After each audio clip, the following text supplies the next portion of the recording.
এই আওয়ামী টাকায় এখনো আমার ভাই শরীফ ওসমান বিন হাদিকে গুলি করে হত্যা করা হয়। সে আওয়ামী লীগের টাকায় এখনো আমার বোনেদেরকে অনলাইনে এতটা বিশ্রীভাবে হ্যারাসমেন্ট করা হয়, লাঞ্ছিত করা হয় যে তারা সুইসাইড করতে বাধ্য হচ্ছে। 5ই আগস্ট জুলাই গণ অভ্যুত্থান পরবর্তী বিপ্লবী সময়ে আমরা কিন্তু বাংলাদেশের আপামর সাধারণ জনগণকে কমান্ড দিয়েছিলাম, আপনারা কোনো প্রকার সহিংসতার দিকে যাবেন না, আপনারা বাংলাদেশের যে রাষ্ট্রীয় সম্পদ সেগুলোকে রক্ষা করুন। আমরা রাষ্ট্র গঠনের দিকে মনোযোগী।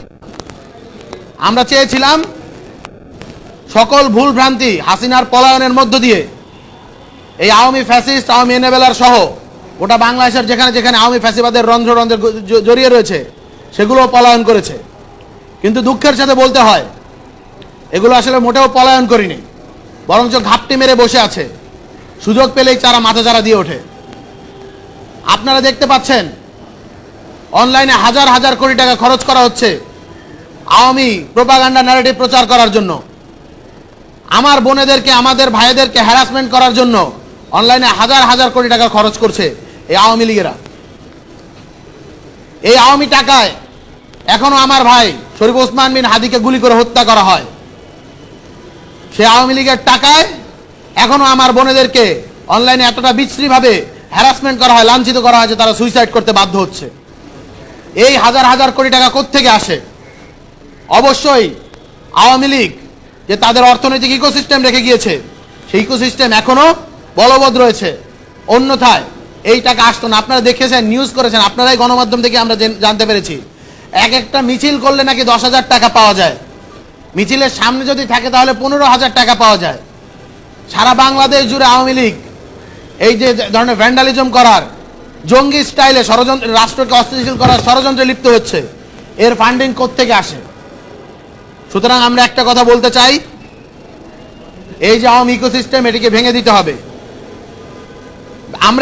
আমরা একটা জিনিস খুব ভালোভাবে বুঝি, একটি রাষ্ট্র অর্থনৈতিকভাবে টিকে থাকতে হলে একটি রাষ্ট্রের ইকোনমিকে চলতে দেওয়া উচিত, কিন্তু সেই ইকোনমি একটা বড় অংশ যখন পতিত ফ্যাসিবাদের নিয়ন্ত্রণে থাকে, তাদের এনাবেলার হয়, বাংলাদেশপন্থী অর্থনীতিক না হয়ে সেগুলো যখন দিল্লি থেকে নিয়ন্ত্রিত হয়, তখন এটা বললাই বাহুল্য বিচারিক প্রক্রিয়ার মধ্য দিয়ে ব্যতীত অন্য কোনোভাবেই এই বাংলাদেশের পতিত ব্যবসায়ীদের রিকনসিলিয়েশন সম্ভব না।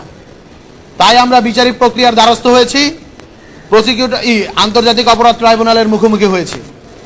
আমরা একটা কথা বলতে চাই, যারাই মনে করছেন রাজনৈতিক দলগুলোর শেল্টারে, বিভিন্ন পাওয়ারফুল গোয়েন্দা সংস্থাগুলোর শেল্টারে, অন্যান্য যে পাওয়ার স্ট্রাকচারের যারা স্টেক হোল্ডার রয়েছেন তাদের শেল্টারে গিয়ে যারা ফ্যাসিবাদের পদলেহন করেছেন এখন অপেক্ষা আছেন দিল্লি থেকে আপা টুক করে ভিতরে চলে আসবে এবং আপনারা আবারও এদেশের ভিতরে রাম রাজত্ব কায়েম করবেন, আবারও এদেশের ভেতরে আপনাদের যে হত্যাযজ্ঞ সেটি কায়েম করবেন, তাহলে আপনারা ভুল ভাবছেন।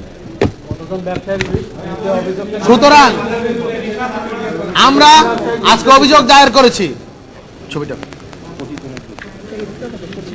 এই যে এই ছবি আমাদের কাছে, এই ছবিটি আছে, এই ছবির ভিতর থেকে স্পষ্ট এদের চেহারাগুলো দেখা যাচ্ছে।